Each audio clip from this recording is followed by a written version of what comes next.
La Bible en un an, la 256e journée, le livre d'Ézéchiel, chapitre 42, verset 1 au chapitre 43, verset 27, le livre des psaumes, chapitre 57, verset 1 à 12, le livre des proverbes, chapitre 23, versets 4 et 5, la seconde épître de Paul aux Corinthiens, chapitre 9, versets 1 à 15.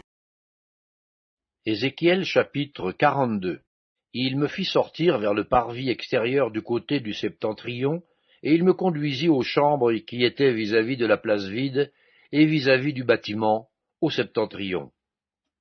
Sur la face où se trouvait la porte septentrionale, il y avait une longueur de 100 coudées, et la largeur était de 50 coudées. C'était vis-à-vis de 20 coudées du parvis intérieur, et vis-à-vis du pavé du parvis extérieur, là où se trouvaient les galeries des 3 étages. Devant les chambres, il y avait une allée large de 10 coudées et une voie d'1 coudée. Leurs portes donnaient au septentrion. Les chambres supérieures étaient plus étroites que les inférieures et que celles du milieu du bâtiment, parce que les galeries leur ôtaient de la place. Il y avait 3 étages, mais il n'y avait point de colonnes, comme les colonnes des parvis. C'est pourquoi, à partir du sol, les chambres du haut étaient plus étroites que celles du bas et du milieu. Le mur extérieur parallèle aux chambres, du côté du parvis extérieur, devant les chambres, avait 50 coudées de longueur, car la longueur des chambres du côté du parvis extérieur était de 50 coudées. Mais sur la face du temple, il y avait 100 coudées. Au bas de ces chambres était l'entrée de l'Orient, quand on y venait du parvis extérieur. Il y avait encore des chambres sur la largeur du mur du parvis du côté de l'Orient, vis-à-vis de la place vide et vis-à-vis du bâtiment. Devant elles, il y avait une allée comme dans les chambres qui étaient du côté du septentrion. La longueur et la largeur étaient les mêmes. Leurs issues, leurs dispositions et leurs portes étaient semblables. Il en était de même pour les portes des chambres du côté du midi. Il y avait une porte à la tête de l'allée qui se trouvait droit devant le mur du côté de l'Orient, par où l'on y entrait. Il me dit, « Les chambres du septentrion et les chambres du midi, qui sont devant la place vide, ce sont les chambres saintes, où les sacrificateurs qui s'approchent de l'Éternel mangeront les choses très saintes. Ils y déposeront les choses très saintes, les offrandes, les victimes présentées dans les sacrifices d'expiation et de culpabilité, car le lieu est saint. Quand les sacrificateurs seront entrés, ils ne sortiront pas du sanctuaire pour aller dans le parvis extérieur, mais ils déposeront là les vêtements avec lesquels ils font le service, car ces vêtements sont saints. Ils en mettront d'autres pour s'approcher du peuple. » Lorsqu'il eut achevé de mesurer la maison intérieure, il me fit sortir par la porte qui était du côté de l'Orient, et il mesura l'enceinte tout autour. Il mesura le côté de l'Orient avec la canne qui servait de mesure, et il y avait tout autour 500 cannes. Il mesura le côté du septentrion avec la canne qui servait de mesure, et il y avait tout autour 500 cannes. Il mesura le côté du midi avec la canne qui servait de mesure, et il y avait 500 cannes. Il se tourna du côté de l'Occident, et mesura 500 cannes avec la canne qui servait de mesure. Il mesura des 4 côtés le mur formant l'enceinte de la maison. La longueur était de 500 cannes, et la largeur de 500 cannes. Ce mur marquait la séparation entre le saint et le profane. Ézéchiel, chapitre 43. Il me conduisit à la porte qui était du côté de l'Orient. Et voici, la gloire du Dieu d'Israël s'avançait de l'Orient. Sa voix était pareille au bruit des grandes eaux, et la terre resplendissait de sa gloire.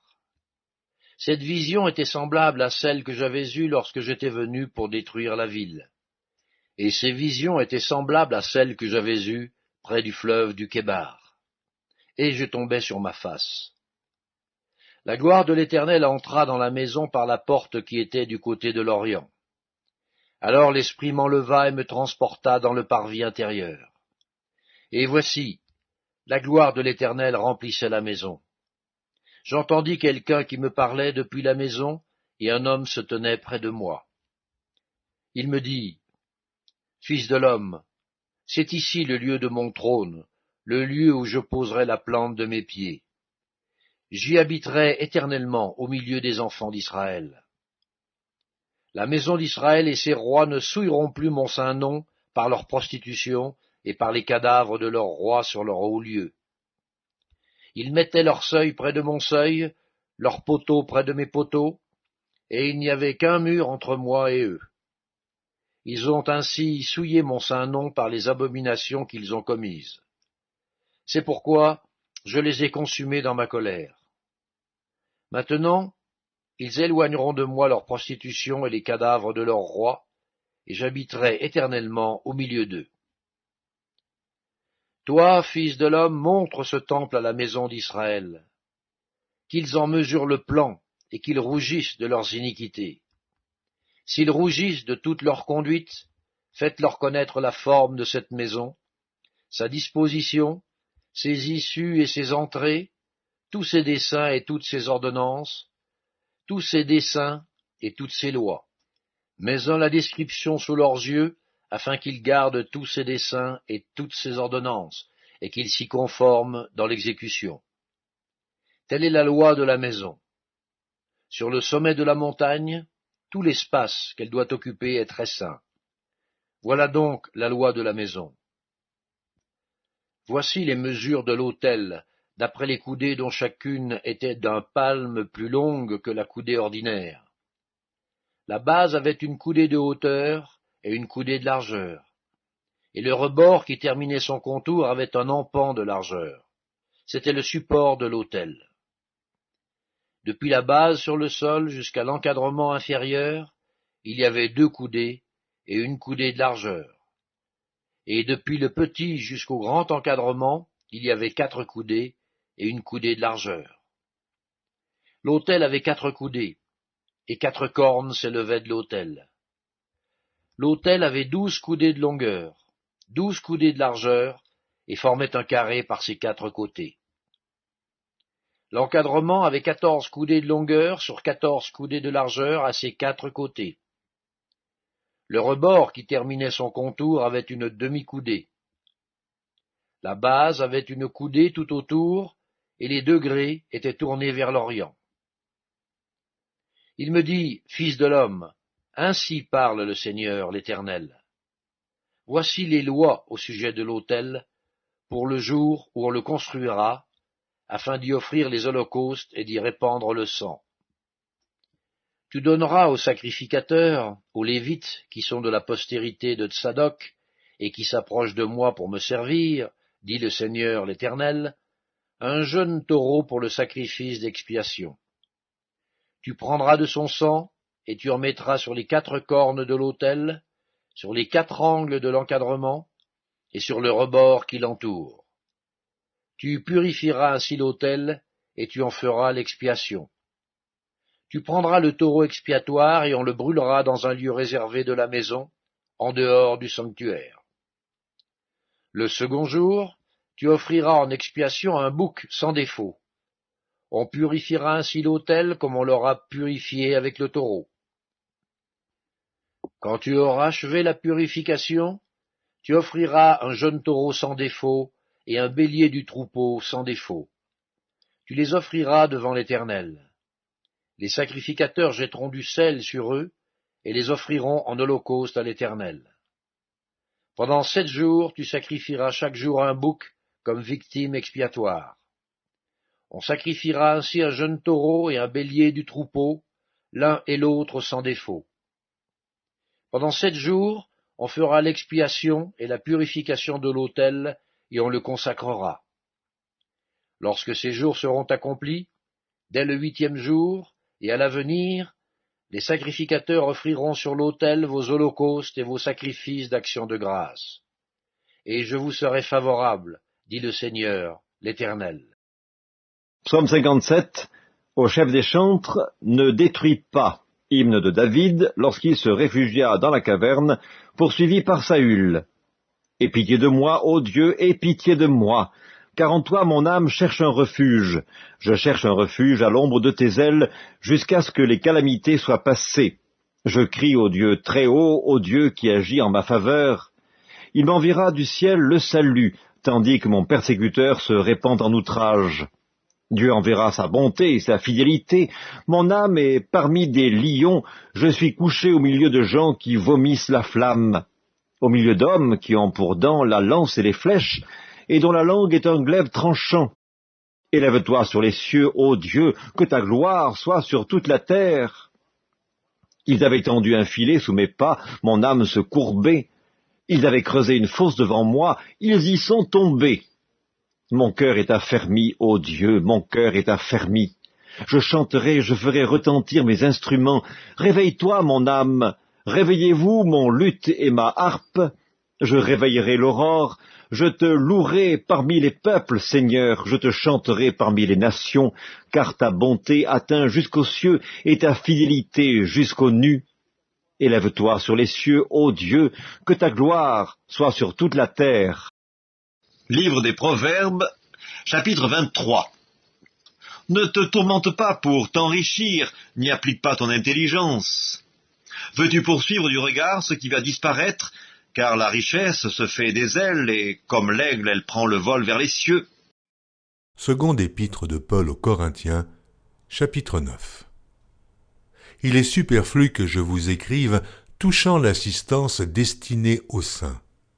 Je connais, en effet, votre bonne volonté, dont je me glorifie pour vous auprès des Macédoniens, en déclarant que l'Achaïe est prête depuis l'année dernière, et ce zèle de votre part a stimulé le plus grand nombre.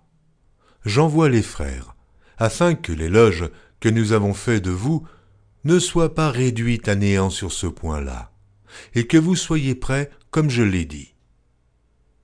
Je ne voudrais pas, si les Macédoniens m'accompagnent et ne vous trouvent pas prêts, que cette assurance tournât à notre confusion, pour ne pas dire à la vôtre. J'ai donc jugé nécessaire d'inviter les frères à se rendre auparavant chez vous, et à s'occuper de votre libéralité déjà promise, afin qu'elle soit prête, de manière à être une libéralité et non un acte d'avarice.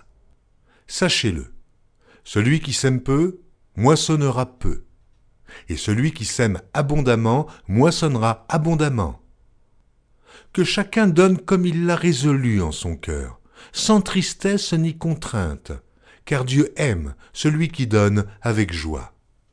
Et Dieu peut vous combler de toutes sortes de grâces, afin que, possédant toujours en toutes choses de quoi satisfaire à tous vos besoins, vous ayez encore en abondance pour toute bonne œuvre, selon qu'il est écrit, « Il a fait des largesses, il a donné aux indigents.